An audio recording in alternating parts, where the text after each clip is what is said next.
All right. Nice to be back. Thank you. I think they see you. Yeah, I'm here. Right, exactly. Yeah, I'm here. I'm sure that joke never gets old at this point. No, I'm loving it. I still enjoy that. That's right. Well, hi, everyone. I'm Mike Schneider with Variety and Indiewire, and thanks for joining us for our little chat with Mr. Christian Slater.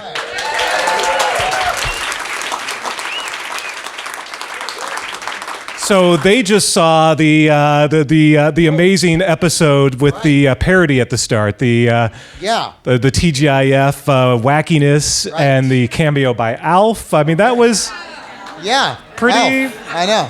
Oh my God, it was a highlight of my career. Yeah, and by the way, I'm just imagining now for anyone in this room who hasn't watched Mr. Robot yet, that's an interesting episode to start off with, right? If you didn't know anything about the show, that's it gets pretty twisted. Yeah, Alf is not in every episode. We're not afraid to take chances. I hate to disappoint, but right. But talk about. I mean, first off, let's talk about that episode in particular. What was that like to get that script and take a look and okay, we're going there. What are we doing here? Yeah, that was definitely. Well, it was one we were very excited to do, but we thought even while we were filming that particular episode, we were like going. We were saying, God, we're people are either going to enjoy this or we're going to go straight to hell. Yeah, that was sort of the vibe while we were doing it. But wow, no middle ground. No, that was it. Yeah, it was that was how we were going. But yeah, it was when we got the first season and got all the episodes. That was definitely the one that jumped out at us. And reading that one through, we were pretty anxious to get to it. Well, and that was even a little bit of a departure for you because you have never really done much multi-camera, that kind of acting, sitcom-y kind of. That is true. Hamming it up for the camera. What was that like for you to kind of transport? It was very weird. It's definitely a different style of performing for sure. I mean, obviously, and I remember actually being a kid, and I had an opportunity to audition for Different Strokes. I was, going to play a walk-on role on that show or something, and I just couldn't do it. I don't know. I did not have what it took to be on that show. I just to deliver the lines in that way in such an unrealistic fashion just felt so unnatural and weird and bizarre to me that that they didn't hire me. So I was particularly nervous about doing this episode. I had incredible. I was anxious. I mean, it took me a lot to sort of even memorize the lines because the rhythm of doing it was so odd and so stilted and so weird that it just felt extraordinarily unnatural. At one point, I was so anxious and so nervous about it that I did have them write up cue cards to do the scene, but we didn't use them. I sort of went up to Sam and I said, "Dude, I mean, I'm telling you, I'm trying to get these lines in, but it's like the rhythm of it is so weird. Would you mind if I use these cue cards?" And he was like, "No, I wouldn't mind," but I could tell he minded. So I didn't use them at all, but it was nice to know that they were sort of there off to the side. Well, the attention to detail, by the way, that Sam Esmail, your showrunner and creator, puts in a show like this. For example, in this episode, he actually went to the real people who wrote those theme songs to the TGIF shows in the 90s to write that song. Wow. They went back and found the actual old USA Network promos and put it in there. I mean, this he went all in. And then, of course, Alf, played by the actual actor who originally played Alf. No, I know. It was incredible. To have him on the set, I mean, that guy doing that voice. I mean, as soon as he put that puppet on his hand and sort of scrunched down and disappeared, I mean, Alf did become a living, breathing character, and it was just so odd to like actually have conversations with him. And hey, Christian, how are you? I mean, it was great. I've never done that before. I think a revival. I think you need to be a part of that. That's right. Well, what's great about this episode, too, is, again, we also get to see a little more of a slice of the relationship between Mr. Robot and Elliot and the father-son dynamic that, sort of the tragic father-son dynamic that we know by now what happened to your character and his death and how that impacted Elliot. So talk about what this episode meant for you in playing this character, a little bit of a turning point for how we see Mr. Robot in maybe a different, more loving or nurturing light. Yeah, first of all, yeah, it's a fantastic character. And like you said, I mean, Sam Esmail is definitely the most detail-oriented guy I've ever had the opportunity to work with. I mean, this show has definitely, I think, garnered a lot of notice for its authenticity and attention to detail.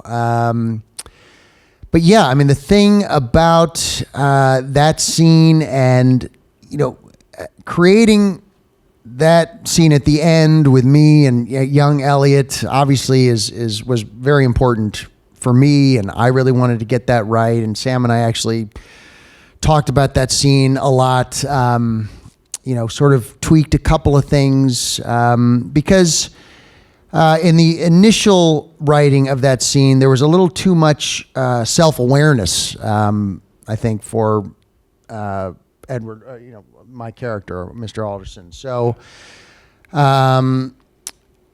we had to sort of just tweak it and trim it a little bit, just because he's not a guy that when he was alive at that particular time was that self-aware. I mean, he really wasn't the sort of swaggering character that Elliot imagines or would have wanted him to be. So he's naive, he makes mistakes, he's human, he's klutzy, he's definitely a little awkward, a little uncomfortable, and doesn't know how to deal with, this huge, massive issue and how to communicate that with his son, and all the subtle little things that get implanted into Elliot's brain to sort of create that future relationship that they do end up having, I thought was genius and a wonderful opportunity, and really didn't get it and see it until I actually saw the episode and sort of got a better understanding of what Sam was going for there. Yeah, you're playing two different characters. Oh yeah, completely. So, yeah. Wait. I mean, one is like the real version of the guy who is scared and worried and extraordinarily human, and the other is Elliot's projection of what he would have wanted him to be. Well, let's get back to the beginning. I'm going to sprinkle these throughout. We've got questions from the audience as well, and this one sort of is appropriate to kick things off. This is from John Maxwell in the audience, who promises that he's a loyal member of the Dark Army. So, John, great. The authorities will be speaking to you after. Fantastic. But lock the doors. He wants to know the obvious question, which is take us to the beginning, how the project found you, how you found the project. Well, I got sent the script by my agent, and it was really about 3 or 4 days before they were actually going to start shooting. I know, it was sort of incredible how it all came together. And I immediately met, after reading it, I was certainly intrigued by the material, and I sat down with Sam and Chad Hamilton and Nils, the director of the pilot, and we had a great meeting. And I had, questions about the character, and I had suspicions. I think I've said this before, but of course, suspicions about whether he was really there or not. What is the deal with this guy? And Sam established at that particular point in time that he was going to be very open with all of us about what our characters were. And so he asked me. He said, "Do you really want to know?" And I said, "Yes." And he said that. He told me what the deal was, and I got very excited about that because it was unusual and not what I expected, and I was grateful that he was willing to take that sort of risk and do something like that with a character on television. Yeah, and at that point, I imagine you're all in. This is suddenly a much more challenging role than you would have been I threw otherwise. my arms up. I was excited and immediately got to work. Went home, and the first scene that we did was the one on the Ferris wheel.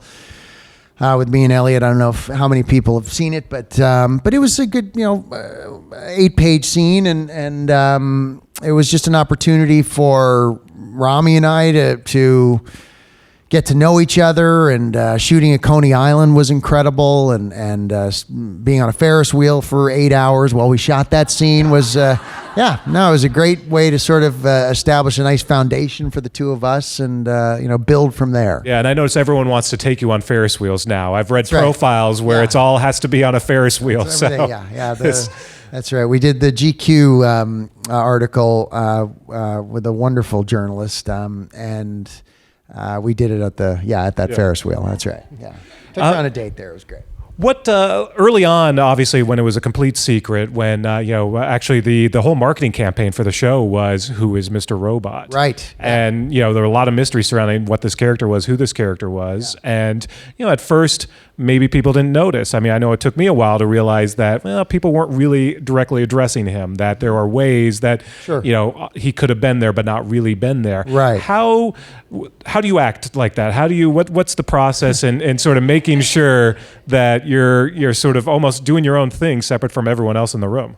Well, I mean, I did always look at it as though I was as real as Elliot imagined me to be. And look, I had fun with those moments and opportunities where I would, tease the other actors and sort of test their, I would ask them questions, and if they answered me, they were, they were out, they were wrong. Yeah. So a little Simon Says. Yeah, exactly. So I enjoyed those moments. There's a few outtakes like that.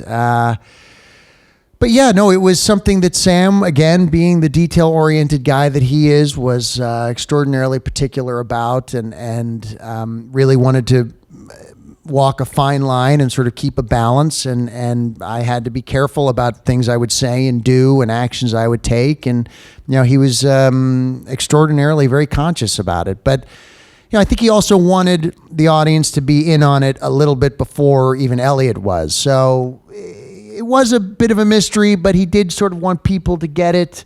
So there was a certain portion of people that when they did watch the show, they did pick up on it. But the one thing they didn't see coming was his relationship to Darlene, which I liked. I thought that was good, that it wasn't just the one surprise, that there was that also that nobody saw. Right. Well, because everyone was obsessing over the question of you, not realizing there was this other sort of other mystery going on there that was sort of unpredictable and nobody was really paying that close attention to. So that was definitely a reveal that nobody saw coming, and that made me very happy. I thought that was brilliant TV making. And at that point, once the show was airing, were you paying attention to social media? Were you sort of monitoring how people were reacting, what their theories were? I mean, look, social media is definitely a huge element, obviously nowadays, to everything. How many followers you have, and it's pretty intense.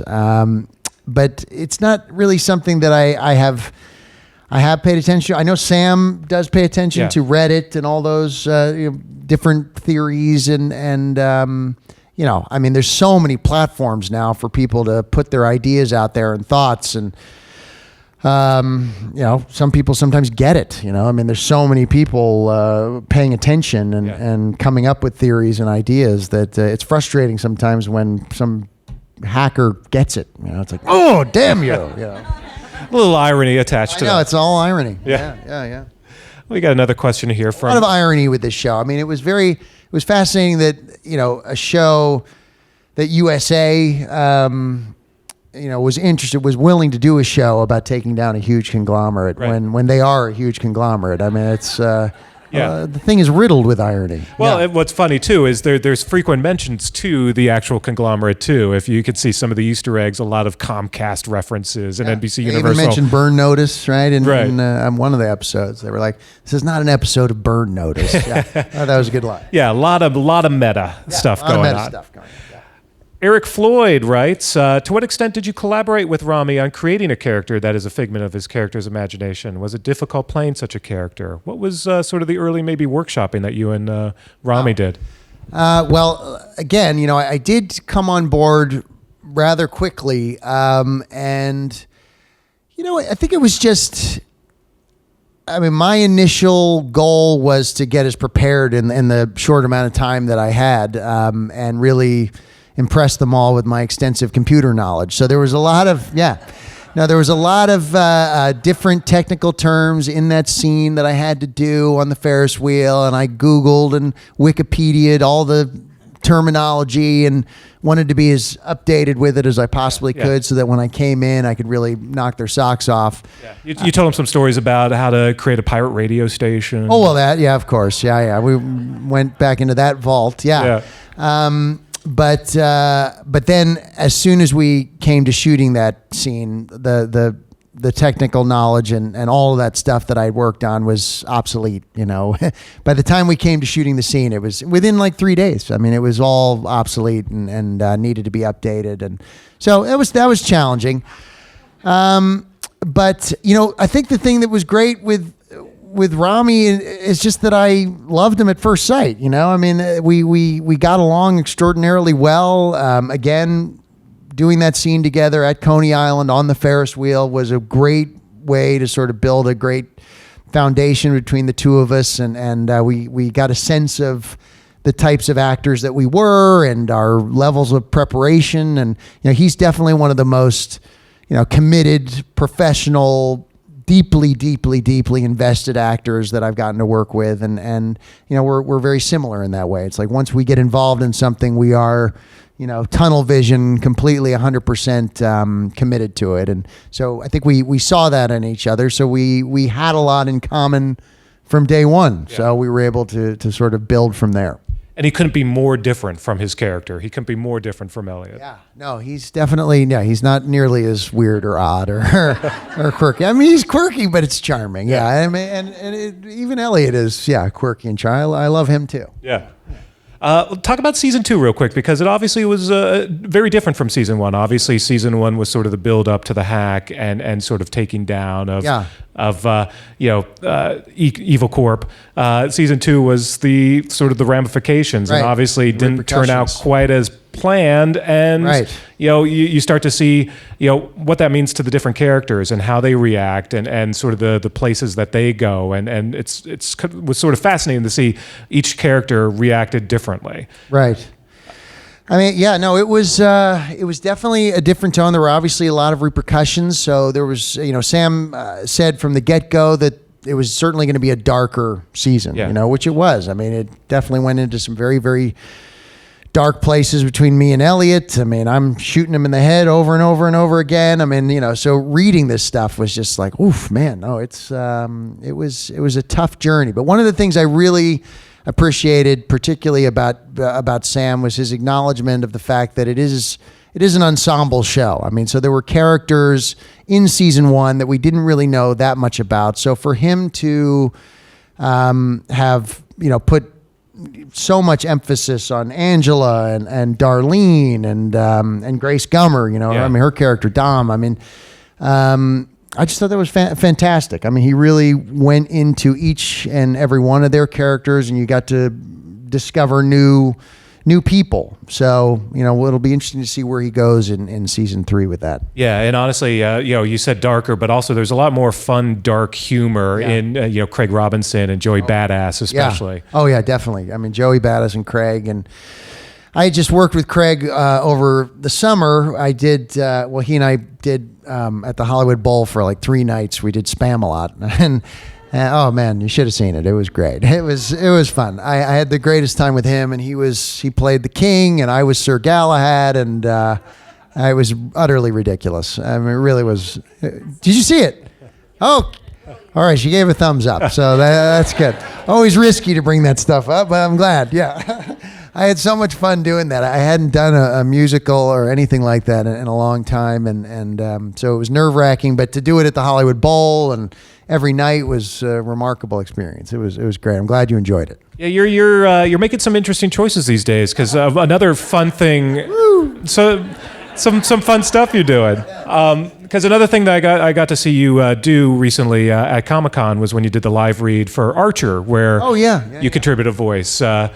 So, right, yeah, and you've Slater done a lot on Archer. Yeah, you've done a lot of vocal work as well. Sure. What's that like, and sort of what does that mean for you? I love that. I mean, first of all, maybe it's the vanity part of me that likes that, because once they animate you, that's what you look like, and you'll never get any older, and that's it. Yeah, I could do that for the rest of my life, and I could be Slater on Archer if they keep going.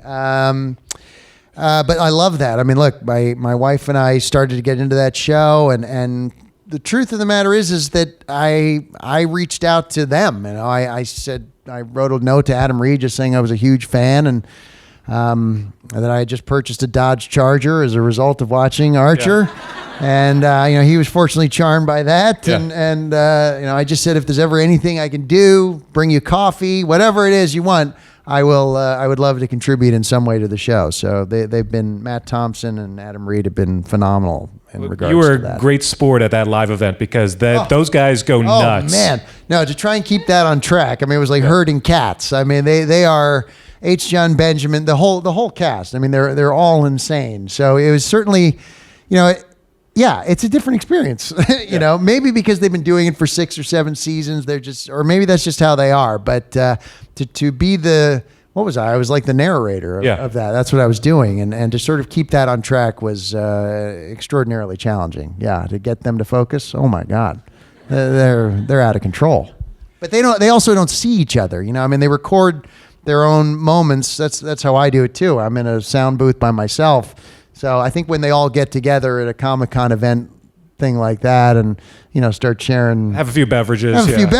It's like, woohoo, they're just having a great time. Yeah. It's a different world from Mr. Robot for sure. So what's exciting for you too is you're about to go into season 3. So Right. First off, do we know when you head back to work? And talking with Sam, I spoke to him today about that, and it looks like April, I think, is, he's in the writer room now, and, they're just trying to break the continuing story and see what direction they really do want to go in. This relationship between Mr. Robot and Elliot is definitely going to be one that is going to, I think, continue to be a back and forth, push and pull, and he kept using the word disintegration. So, we'll see what that means. Going back to season 1 when he told you the secret to Mr. Robot, was there a concern that once it's revealed, what happens to Mr. Robot?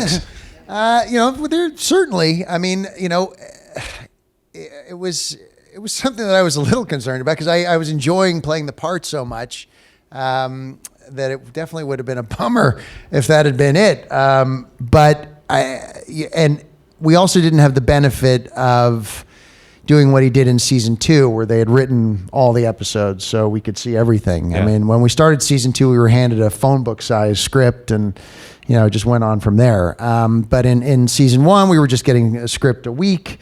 So when we did the graveyard scene in episode 9, I didn't know what was going to happen in episode 10. So I called Sam. I was like, well, dude, I loved working with you, and I guess that's it, right? And he said, oh, come on. What did he say? He said, look, Elliot without Mr. Robot is like Bruce Banner without the Hulk. Yeah. That's what he said. Which I appreciated. Yeah. I like that. That's a great reference. Being a too. Hulk fan, I like that. Yeah, I like that. So what has Mr. Robot meant for you, for your career? It's to mean that people finally stop quoting Heathers to you when they Yeah. run Oh, man.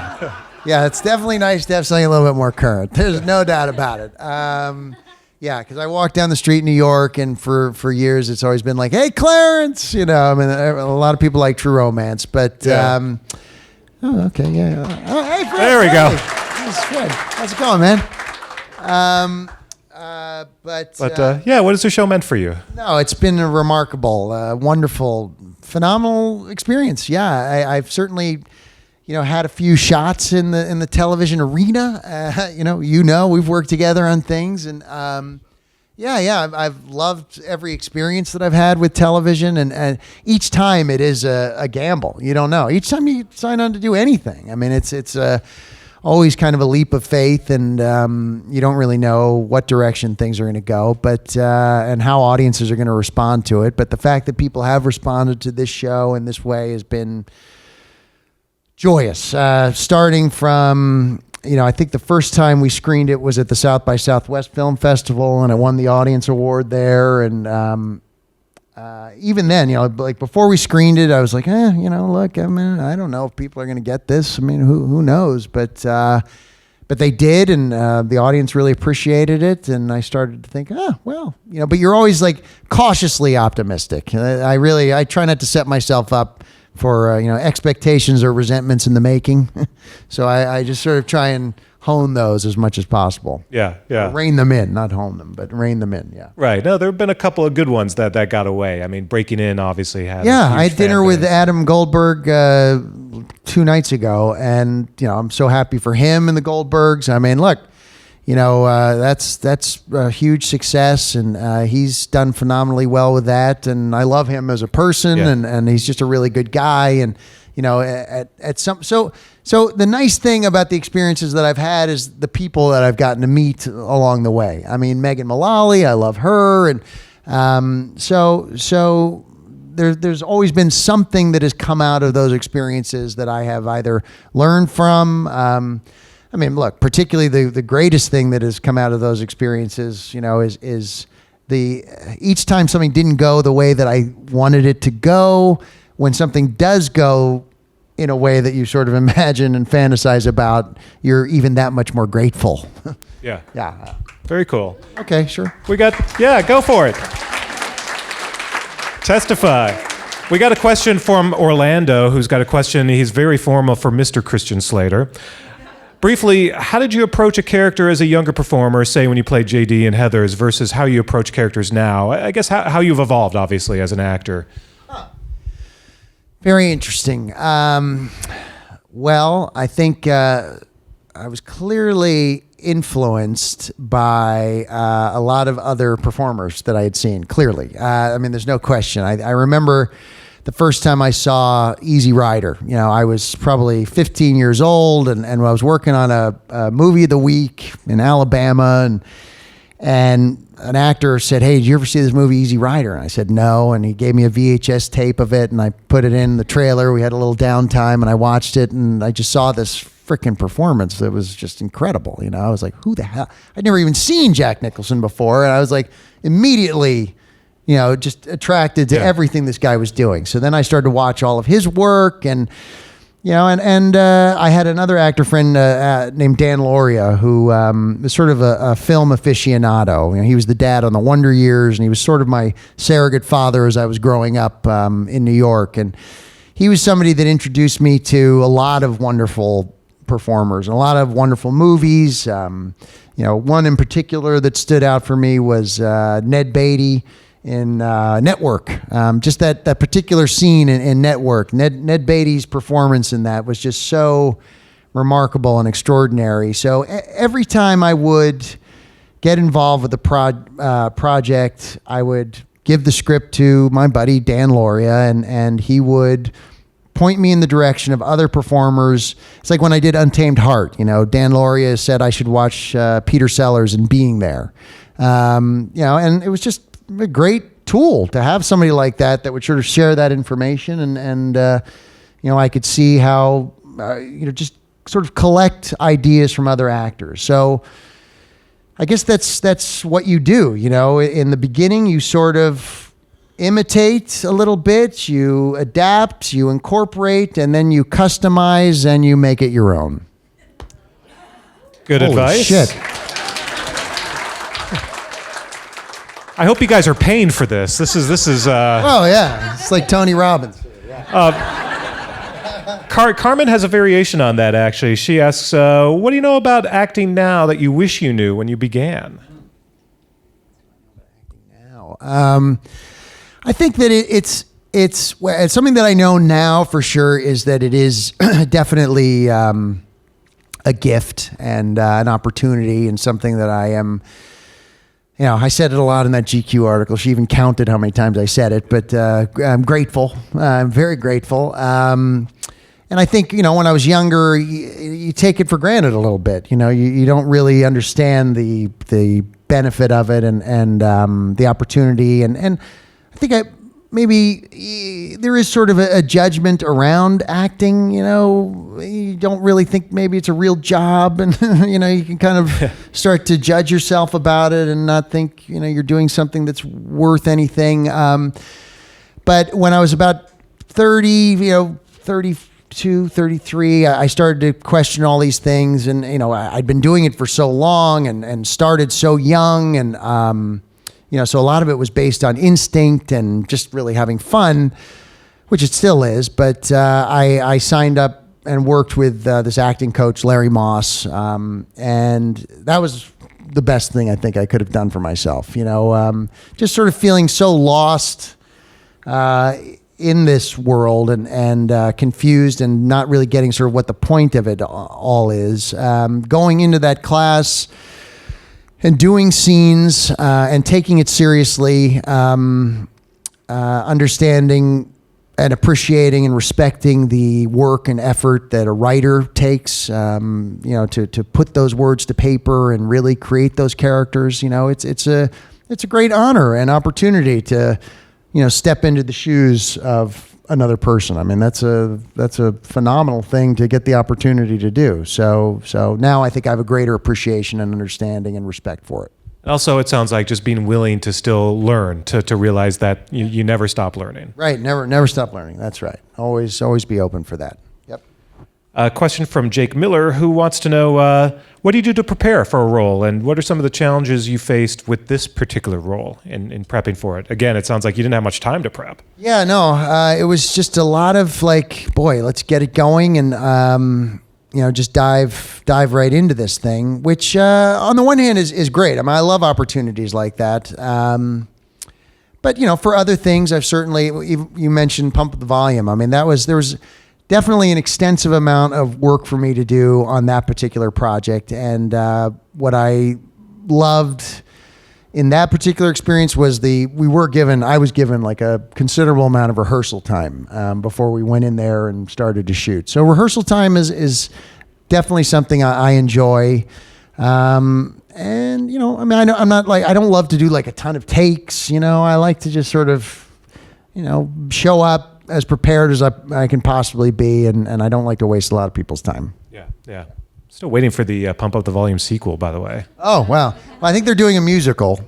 Sandy Stern is the producer of that, is getting a musical together for Pump Up the Volume. So they did a Heathers musical. Yeah. I enjoyed that. It was, but I am an actor, so it was really hard for me to sit there in the audience and watch some other guy say those words. I was losing my mind. I mean, I'm such a stereotypical actor. It's ridiculous. I was like, I could do that better. Yeah.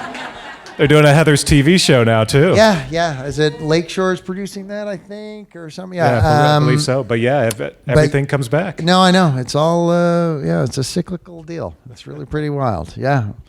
I'm happy for Winona and Stranger Things. I mean, it's just, come on. Doesn't get any better. Again, the 80s. 80s are making a comeback. It was a beautiful time, the 80s. Oh, man, it was great. We have a broad question from Victor, who wants to know most memorable experience so far working on Mr. Robot. Wow. Well, look, it's probably Alf. I mean, that's definitely that is. Yeah, that's the standout moment for me, particularly with season 2. Getting to work with him was definitely something I will never forget. I will cherish that. You will cherish that forever. Anything else coming up that you want to talk about? Wow. There's one project that I'm excited about. It's coming out this month, actually. It's a movie called King Cobra. Oh, all right. But it's with James Franco. He produced it and is also in it. And it's about it's a true story based on the gay porn industry. So it was certainly something out of the box for me to get involved with. When he and I had worked together on a project called the Adderall Diaries, which we liked each other a lot, and we were looking for something else to do. And he is somebody who likes to bring very unique, interesting material to people's attention. And when this came across my desk, certainly I was nervous about it. Had some anxiety about playing this particular character. It was something that I hadn't ever done before. But it was one of those things where it's like I wanted to feel the fear, but do it anyway. Yeah. And coincidentally, Alf is in this one, too. Is he in King Cobra? What? No. That maybe he had a weird cameo I didn't know about. But he's in everything now. Yeah, he's all over the place. Exactly. Yeah. Well, we'll be looking forward to season 3 of Mr. Robot. Thank you so much, everybody. Yeah. Christian Slater. All right. Thanks for being here. Thank you.